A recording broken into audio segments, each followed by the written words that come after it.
The News Alerts, Podcast Media. Today, live May 5, 2021. Here is the headline of the most recent news on the international scene. Trump still banned from Facebook but board demands company review. Facebook Incorporated's oversight board on Wednesday upheld the company's suspension of former U.S. President Donald Trump but gave the company 6 months to determine a proportionate response going forward. A verdict that may chart how social media will treat rule-breaking world leaders in the future. The company inappropriately imposed an indeterminate suspension without clear standards, the board said, requiring a company review. The board said Facebook should determine a response that is consistent with rules applied to other users of the platform. Facebook left the indefinite suspension in place and referred the entire matter to the oversight board, apparently hoping the board would do what it had not done. Said Michael McConnell, co-chair of the oversight board, during a press conference after publishing its decision on Wednesday. McConnell added, indefinite penalties of this sort do not pass the international or American smell test for clarity, consistency, and transparency. Facebook indefinitely blocked Trump's access to his Facebook and Instagram accounts over concerns of further violent unrest following the January 6 storming of the U.S. Capitol by supporters of the former president. We will now consider the board's decision and determine an action that is clear and proportionate, Nick Clegg, Facebook Vice President of Global Affairs and Communication, published in a blog entry following the decision. In the meantime, Mr. Trump's accounts remain suspended. At the time of the suspension, Facebook chief executive Mark Zuckerberg said in a post that the risks of allowing the president to continue to use our service during this period are simply too great. The company later referred the case to its recently established board, which includes academics, lawyers and rights activists, to decide whether to uphold the ban or restore Trump. Both of those decisions are no-win decisions for Facebook, said Kate Klonick, an assistant law professor at St. John's University who embedded at Facebook to follow the board's creation. So, offloading those to a third party, the oversight board, is a win for them no matter what.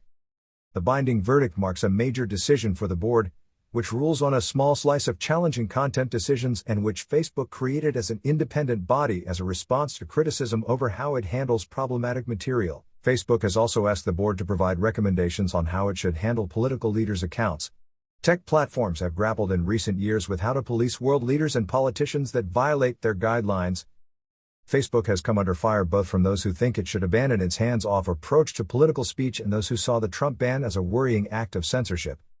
Trump was permanently banned from Twitter, where he has more than 88 million followers. Trump, who has been sending out short, emailed press releases, continued to promote election misinformation in one on Monday, saying the fraudulent presidential election of 2020 will be, from this day forth, known as the Big Lie. On Tuesday, he launched a new web page to share messages that readers can then repost to their Facebook or Twitter accounts. A senior advisor has said Trump also has plans to launch his own social media platform. The News Alerts, Podcast Media. Today, live June 5, 2021. Here is the headline of the most recent news on the international scene. The biggest revelations from Fauci's inbox. Freedom of Information Act requests produced thousands of pages of emails this week sent and received by Anthony Fauci during the tumultuous period when COVID-19 first emerged. The emails, obtained by the Washington Post and BuzzFeed, provided an inside look at the top infectious diseases experts' hectic work life in the early months of the pandemic. BuzzFeed's more than 3,200 pages of emails and the Post's more than 860 pages of emails detail how Fauci communicated with fellow officials, colleagues, scientists and concerned Americans when COVID-19 first began to fundamentally alter U.S. society last year. Here are the 5 biggest revelations from Fauci's inbox. Fauci said he wasn't censored by the Trump administration. The nation's top infectious diseases expert fielded several questions, including from medical professionals and a columnist, about whether he was being muzzled by former President Trump or his administration. But Fauci repeatedly countered any characterization that the administration was controlling what he could tell the public.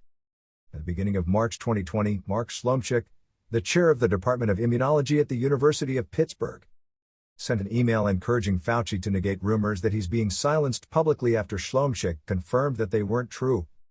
"I have been very explicit in stating publicly that I am not being muzzled or censored," Fauci said. "I say exactly what I want to say based on scientific evidence. I could not possibly be more public about this," he added, citing his many television appearances and press conferences. "No censor. No muzzle. Free to speak out." As the director of the National Institute of Allergy and Infectious Diseases, NIAID, Fauci became a trusted voice in the administration, but he sometimes clashed with Trump and other officials, sparking concerns from some that the respected expert would be instructed to stay silent. His pushback was particularly notable when responding to Greg Gonsalves, a Yale School of Public Health epidemiologist, who sent an email in early March 2020 to several top health officials. All we see is genuflection in word and deed from most of you to a White House that wants this all to magically go away, Gonsalves wrote. Greg, I am surprised you included me in your note, Fauci responded.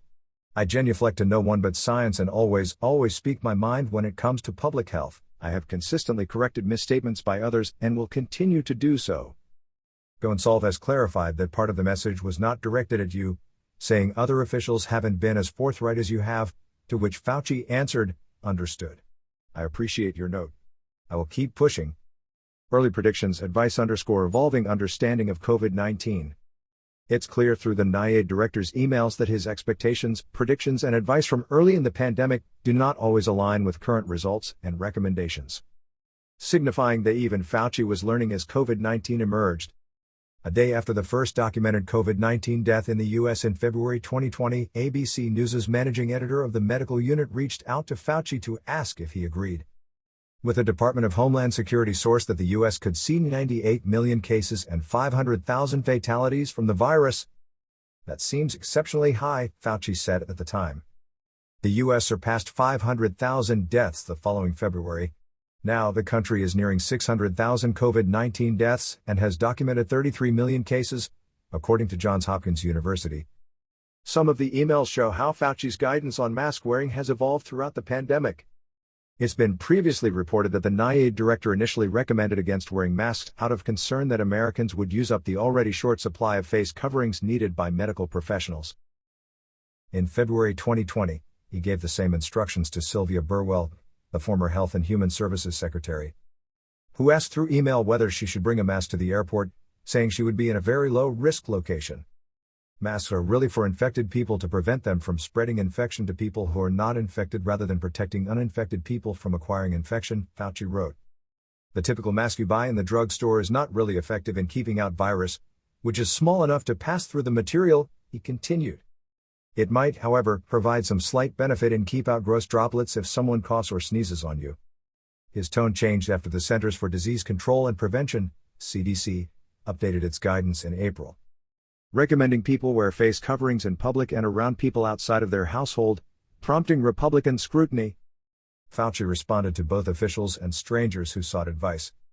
In the thousands of pages of emails, Fauci frequently answered questions from officials, colleagues, and strangers who were seeking advice to stay safe in the early stages of the pandemic.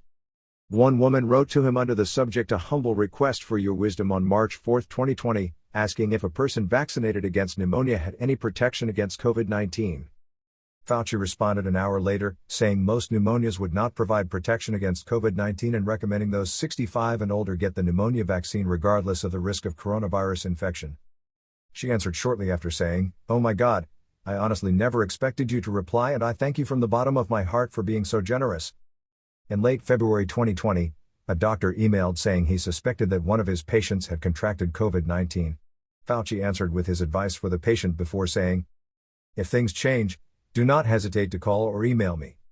The NIAID director also fielded a series of questions from a senior official in the Office of the Surgeon General in the Army and U.S. Army Medical Command.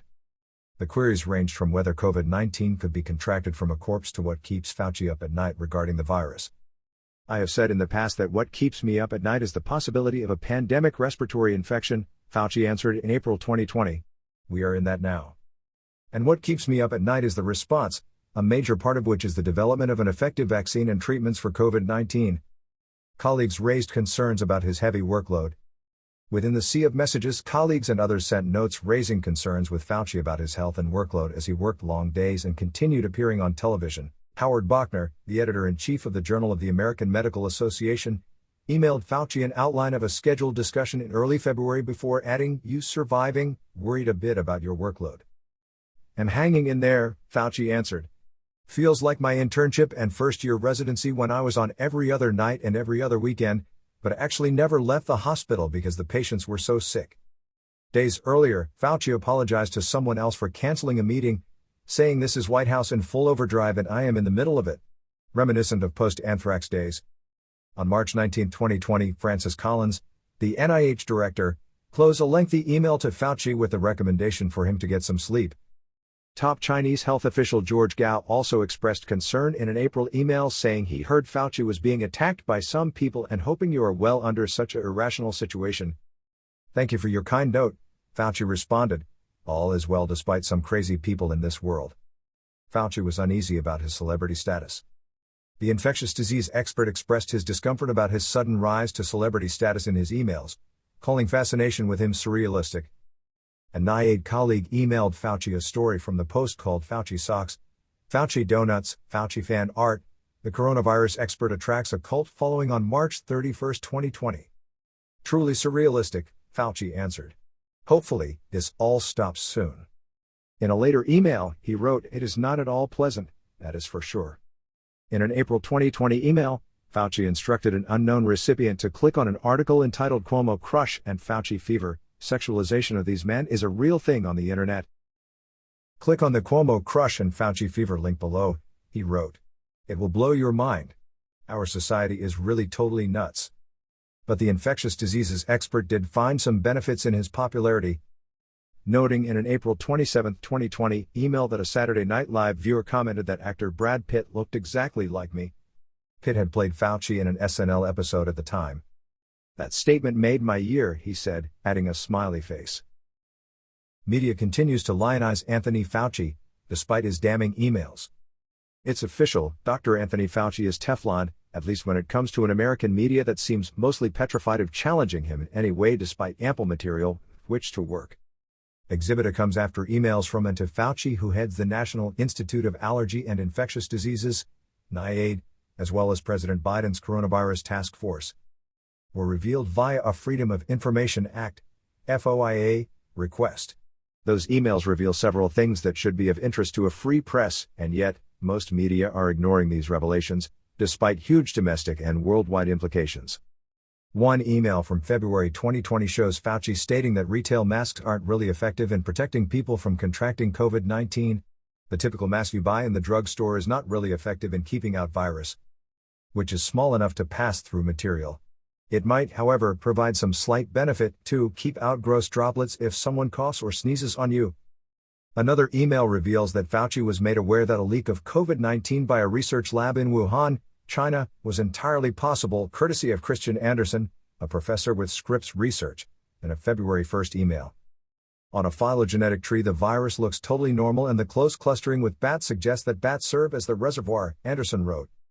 The unusual features of the virus make up a really small part of the genome, less than 0.1%, so one has to look really closely at all the sequences to see that some of the features, potentially, look engineered. Fauci came to a different conclusion, however, during a May 2020 interview with National Geographic magazine. If you look at the evolution of the virus in bats and what's out there now, the scientific evidence is very, very strongly leaning toward this could not have been artificially or deliberately manipulated, he argued. Even on Thursday, more than a year later, and despite growing evidence the virus may have come from the lab, following a Wall Street Journal report indicating 3 lab workers got sick in November 2019 with symptoms consistent with COVID-19. Dr. Fauci remained primarily steadfast in his belief the virus was not man-made, while adding that he is keeping an open mind. I've always said and will say today to you that I still believe the most likely origin is from an animal species to a human, Fauci told CNN. The idea, I think, is quite far-fetched that the Chinese deliberately engineered something so that they could kill themselves, as well as other people. I think that's a bit far out. It should be noted that novel viruses have escaped from labs before, including SARS from a Chinese lab in 2004 and anthrax from a Soviet lab in the 1970s. So there is precedence here. Yet, on cue, many in the media labeled those who even broached this possibility, including Senator Tom Cotton, Democrat Arkansas, and then President Trump, as conspiracy theorists. But perhaps the most potentially damning part of the Fauci emails happened on 2 instances when he shared documents related to dangerous gain-of-function experiments at the Wuhan lab. The emails paint a disturbing picture of Dr. Fauci, from the very beginning, worrying that he had been funding gain-of-function research. Senator Rand Paul, RKY, told Fox News' Laura Ingraham on Wednesday night. And he knows it to this day, but hasn't admitted it. Paul has repeatedly clashed with Fauci in Senate hearings. In an email that Paul was referencing, written to Hugh Auchincloss of the NIAID, Fauci passes along documents that pertain to gain-of-function research. Hugh, it is essential that we speak this AM, Fauci wrote. Keep your cell phone on. Read this paper as well as the email that I will forward to you now. You will have tasks today that must be done. More questions than answers are emerging as a result of these emails, but don't expect many in the media to pursue it, based on interviews Fauci has done following the email release. The true mark of someone is if they look good even when their personal emails come out, so you pass the test very few of us would pass, MSNBC's Nicole Wallace told Fauci in what some are describing as an interview on Wednesday. This correspondence offers a rare glimpse into Fauci's frantic schedule and polite, to-the-point demeanor during the time he emerged as a rare source of frank honesty within the Trump administration's COVID-19 task force. Reads a CNN report that isn't labeled as the opinion that it surely is. Anthony Fauci's emails reveal the pressure that fell on one man, states a BuzzFeed headline. These emails come on the heels of a Fauci book that is supposed to be released in November. But, after the FOIA-induced emails were released, it's nowhere to be found on Amazon.com or BarnesandNoble.com. Perhaps it's because the last thing a good chunk of the country wants is to read another book from another government official about a pandemic we'd all prefer to forget. And this goes to a criticism of Fauci that has grown louder in recent months, as he continues to contradict himself while delivering ambiguous messages about the virus. He's addicted to the spotlight. He's never met a microphone he doesn't like. The public, or at least some of it, appears to be growing wise to him. A recent Rasmussen poll showed that nearly two-thirds of voters, 65%, say politics have influenced Fauci's decisions and statements to the media about COVID-19. Only 11%, just over 1 in 10, believe Fauci hasn't been influenced by political considerations. Anthony Fauci once was the most trusted man in America on all things COVID. That's clearly no longer the case, but much of the media still largely treats him as such, even as those reading and watching at home appear to know better. Fauci hits back at GOP criticism over emails. It's all nonsense.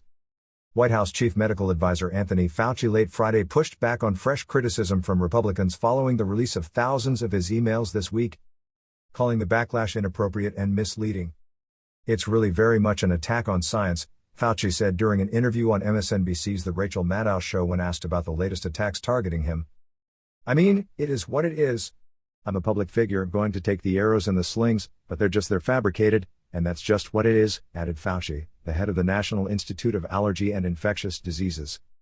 My job was to make a vaccine and use my institute and these talented scientists that we have there and that we fund in the various universities to get a vaccine that was highly safe and highly effective, he continued.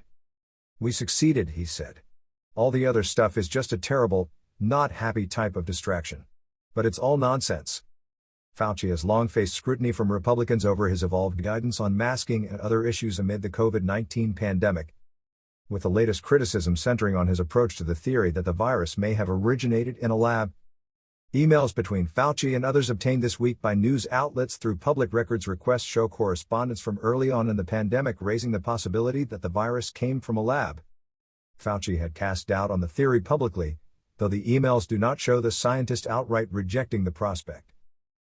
I still believe the most likely origin is from an animal species to a human, but I keep an absolutely open mind that if there may be other origins of that, there may be another reason. It could have been a lab leak, Fauci told CNN on Thursday. President Biden said Friday that he remains very confident in Dr. Fauci, and White House Press Secretary Jen Psaki called the medical advisor an undeniable asset amid new criticism from Republicans including Senator Josh Hawley, a top ally of former President Trump who called for Fauci to resign on Friday. The backlash from Republicans comes as the U.S. intelligence community probes whether the virus came from animal to human transmission or through a lab accident in Wuhan, China, with Biden ordering a report laying out the evidence. Fauci said in the MSNBC interview that identifying the origin of COVID-19 is important to prevent another widespread outbreak. It is important to understand that. But it is being approached now in a very vehement way, in a very distorted way I believe, by attacking me, Fauci told Maddow, who has defended him on the program. The question is extremely legitimate, Fauci continued, but what's happened in the middle of all that? I've become the object of extraordinary, I believe completely inappropriate, distorted, misleading, and misrepresented attacks. It's unfortunate, he added. Fauci, who has appeared repeatedly on Maddow's show during the pandemic, appeared again on the program Friday night after the host praised him to open the segment, calling him a devoted researcher and scientist. People attacking him now appear to be mad at him for the fact that there's an epidemic at all, she declared. Don't forget to comment below with your common sense and subscribe to your podcast. This helps bring the podcast to life and grow it. You can follow us on Instagram, Twitter, Facebook. We can't wait to continue this adventure with you.